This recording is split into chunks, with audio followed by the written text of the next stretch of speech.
বন্ধুরা আবারও বেরিয়ে পড়েছি নতুন একটা জায়গা এক্সপ্লোর করার জন্য। আমি রয়েছি পুনে শহরে। তো এখানে যে জায়গাটা এখন রয়েছি সেটা গোখলেনগর বলে যে জায়গাটা আছে পুনেতে, তার কাছেই। তো এই হচ্ছে পুনে শহরের রাস্তা। সবসময় এই রাস্তাটা দিয়ে গাড়ি ঘোড়া চলতে থাকে, আর তার পাশে এরকম ফুটপাথ করা আছে। ওভারঅল বেশ পরিষ্কার। তো সামনেই দেখতে পেলাম একটা পাহাড় মতো জায়গা আছে, সেখানটার থেকে হেঁটে আসা যেতে পারে, তো তাই জন্য বেরিয়ে পড়লাম। ফুটপাথগুলো করার জন্য গাছপালাকে যতটা বাঁচিয়ে করা যায় সেভাবেই করা হয়েছে। আর সামনে এটা হচ্ছে বাস স্ট্যান্ড। এখানে বাসগুলো আগেও বলেছিলাম যে বাস স্ট্যান্ড ছাড়া দাঁড়ায় না, তো এরকম বাস স্ট্যান্ড করা আছে কিছুটা অন্তর অন্তর। সেই বাস স্ট্যান্ডেই বাস দাঁড়ায়, আর বসার জায়গাও করা আছে। তো ওভারঅল বেশ পরিষ্কার পরিচ্ছন্ন রাস্তাঘাট, দেখতেই পাচ্ছ। আর এখানে সরকারি বাসই সব কিছু চলে, যেগুলো যে সামনে যে বাসটা গেল ওটা সরকারি বাস, বেসরকারি বাস কিন্তু নেই। আর রয়েছে অটো, আর ম্যাক্সিমাম লোক দেখেছি বাইকে যাতায়াত করে। মেন রাস্তা থেকে সিঁড়ি বেয়ে উপরে উঠে যেতে হচ্ছে। তো চলো আস্তে আস্তে যাওয়া যাক।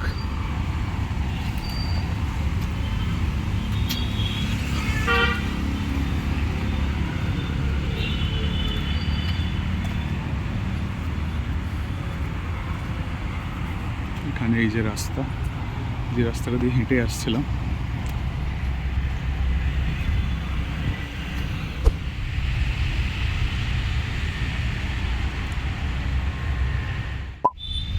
আস্তে আস্তে উপরে উঠছি। এই দেখো অনেকটাই উঁচু।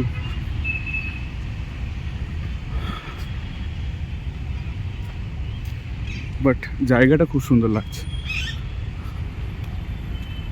দেখা যাক।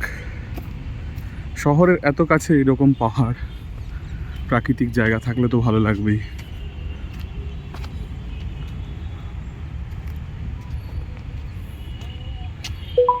উপর থেকে যা ভিউ পেল, দারুণ দারুণ। উপর থেকে যে ভিউটা পাচ্ছি অসাধারণ। পুরো শহরটা এখান থেকে দেখা যাচ্ছে,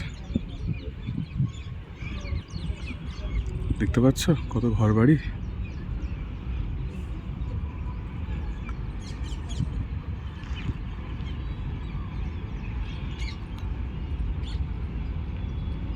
পাহাড়ের উপরে অ্যাকচুয়ালি হাঁটছি। বাঁ দিকের যে পাহাড়ি এলাকাটা, ওই যে ওটা সূর্য যেদিকে অস্ত যাচ্ছে পশ্চিম দিকে, এই দিকটা একদিন গেছিলাম, ওদিকটা খুব সুন্দর। আর এটা আরেকটা পাহাড় এবং পাহাড়ের টপ। তো সেই পাহাড়ের টপে এরকম হাঁটার জায়গা করা আছে, অনেকেই হাঁটতে এসছে। আর চারিদিকে শুধু সবুজের সমারোহ, দারুণ। প্রচুর টিয়া পাখি আছে এখানে, কিছুক্ষণ অন্তর অন্তর সেগুলো উড়ে যাচ্ছে। এই দেখো টিয়া পাখি।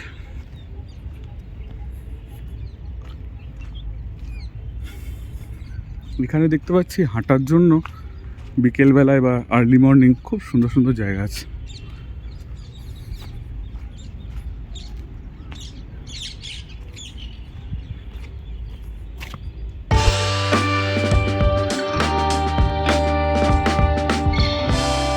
উপরে ওঠার পরে এরকম একটা রাস্তা পেলাম, হাঁপিয়ে গেছি উপরে উঠতে গিয়ে। কিন্তু সত্যি জায়গাটা সুন্দর। অনেকে ব্যায়াম করতে এসছে, বসে ধ্যান করছে। এখানে এরকম জলের রিজার্ভার আছে, যেগুলোতে মাছ ছাড়া আছে। অসাধারণ জায়গা, মন ভরে আছে। সম্ভবত একটা হনুমান মন্দিরও আছে, জানি না সেটা কোন দিকে আছে। আপাতত এই রাস্তাটা ধরে জাস্ট হাঁটছি, ধরে হেঁটে এলাম। আর এই যে এখানে মন্দিরটা খুঁজে পেয়েছি, একদম পাহাড়ের চূড়ায়। সন্ধ্যে 6:30 বাজে। এদিকে এখনও সূর্যের আলো রয়েছে এবং সূর্যও রয়েছে। ওই পাহাড়ের পেছনে সূর্য ডুববে। আজকের এই ভিডিওটিকে এখানেই শেষ করব। আশা করি এই জায়গাটি ভালো লাগলো এবং ভিডিওটি তোমাদের ভালো লাগলো। ভালো লাগলে প্লিজ একটু কমেন্ট লাইক এবং শেয়ার করে দিও এবং চ্যানেলটিকে সাবস্ক্রাইব করে দিও। দেখা হচ্ছে পরের ভিডিওতে। টাটা।